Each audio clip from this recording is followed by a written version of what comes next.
AAA College of Engineering and Technology, Sivakasi. Counseling code 4680. Delhi மதுபான கொள்கை முறைகேடு வழக்கு என்று செய்திகளில் நாம் தொடர்ந்து பார்த்து வருகிறோம். இது என்ன முறைகேடு? டெல்லி அரசியலிலும் அரசிலும் புயலை கிளப்பும் இந்த முறைகேடு புகாரில் நடப்பது என்ன? விவரிக்கிறார் செய்தியாளர் நிரஞ்சன்குமார். டெல்லியில் அமல்படுத்தப்பட்ட புதிய மதுபான கொள்கை முறைகேடு வழக்குல டெல்லி முதல்வர் அரவிந்த் கெஜ்ரிவால் அமலாக்கத்துறையினரால் கைது செய்யப்பட்டிருக்கிறார். இதுக்கு முன்னாடி டெல்லி துணை முதல்வர் மணீஷ் சிசோடியா, அவரது நெருங்கிய கூட்டாளிகளான தினேஷ் அரோரா போன்றோரும் 9க்கும் அதிகமான தொழிலதிபர்கள், அதே மாதிரி டெல்லி கலால் துறையுடைய செயலாளர், 3 மூத்த அதிகாரிகள், 2 நிறுவனங்களுக்கு எதிராக முதல் தகவல் அறிக்கை அப்படின்றது பதிவு செய்யப்பட்டு விசாரணையானது நடத்தப்பட்டு இருக்கு. நாடு முழுவதும் பல மாநிலங்களை சேர்ந்த தொழிலதிபர்களும் அரசியல் தலைவர்களும் இதுல தொடர்பில் இருக்கிறாங்க அப்படின்னு அமலாக்கத்துறை தொடர் குற்றச்சாட்டுகளை முன்வச்சிட்டு வராங்க.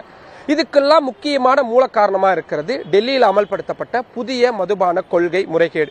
இதுல முறைகேடு என்னன்றதை பார்க்கறதுக்கு முன்னாடி இந்த புதிய மதுபான கொள்கைனா என்னன்றதை பார்க்க வேண்டியதா இருக்கு. கடந்த 2021ஆம் ஆண்டு டெல்லி அரசு புதிய மதுபான கொள்கையை கொண்டு வராங்க. அதன்படி தனியார் நிறுவனங்கள் டெல்லியில மதுபான விற்பனையில இறங்கலாம் அப்படின்ற ஒரு அனுமதியானது வழங்கப்படுது.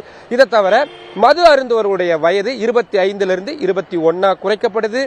தனியார் நிறுவனங்கள் இரவு 3 மணி வரைக்கும் இந்த மதுபான கடைகளை திறந்திருக்கலாம், விற்பனை செய்யலாம் என்ற அனுமதி வழங்கப்படுது.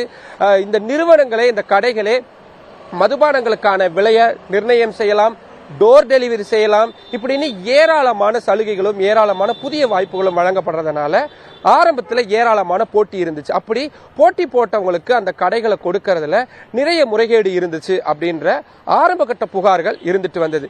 இதெல்லாம் சேர்த்து தான் 2022ஆம் ஆண்டு டெல்லியுடைய தலைமைச் செயலாளர் நரேஷ், டெல்லி முதல்வர், துணை முதல்வர், துணைநிலை ஆளுநர் ஆகியோருக்கு முக்கியமான அறிக்கையை சமர்ப்பிக்கிறார். அந்த அறிக்கையில இந்த புதிய மதுபான கொள்கையின் காரணமா அரசுடைய கஜானாவுக்கு ஏராளமான கோடி ரூபாய் இழப்பு ஏற்படுது அப்படின்ற விஷயத்தை சுட்டிக்காட்டுறாரு. குறிப்பா கொரோனா காலத்துல இந்த தனியார் நிறுவனங்கள் முக்கியமான வரி சலுகைகளை எதிர்பார்த்ததாகவும், குறிப்பா உரிமம் கட்டணம் செலுத்துறதுல அவங்க சலுகைகளை எதிர்பார்த்த சூழல்ல தன்னிச்சையா துணைநிலை ஆளுநருக்கு தெரிவிக்காம டெல்லி துணை முதல்வரான மணீஷ் சிசோடியா தனது கலால் துறை அமைச்சகத்துடைய அதிகாரங்களை பயன்படுத்தி இதுல 24லிருந்து 26% வரைக்கும் உரிமம் கட்டணங்கள்ல தள்ளுபடி செஞ்சதாகவும், இதனால 144 கோடி ரூபாய்க்கு அதிகமா அரசுக்கு இழப்பு ஏற்பட்டது அப்படின்ற விவகாரத்தை சுட்டிக்காட்டுறாரு. இன்னொரு பக்கம் புதுச்சேரியை சேர்ந்த ஒரு நிறுவனம் டெல்லியில் இருக்கக்கூடிய விமான நிலைய பகுதிகளில் 10 கடைகளை திறக்கிறதுக்கு அவங்க திட்டமிடுறாங்க. இதுக்காக டெல்லி கலால் துறை கிட்ட 30 கோடி ரூபாயை முன்பணமா அவங்க செலுத்துறாங்க.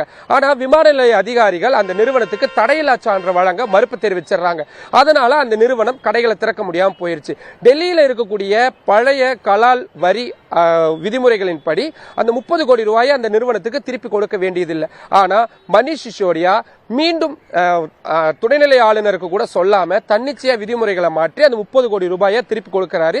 இதுல அவரு நிறைய கோடி ரூபாய் லஞ்சமா பெற்றாரு. அந்த லஞ்ச பணத்துல ஒரு குறிப்பிட்ட பகுதி முதல்வருக்கும் போகுச்சு அப்படின்றதான் குற்றச்சாட்டு.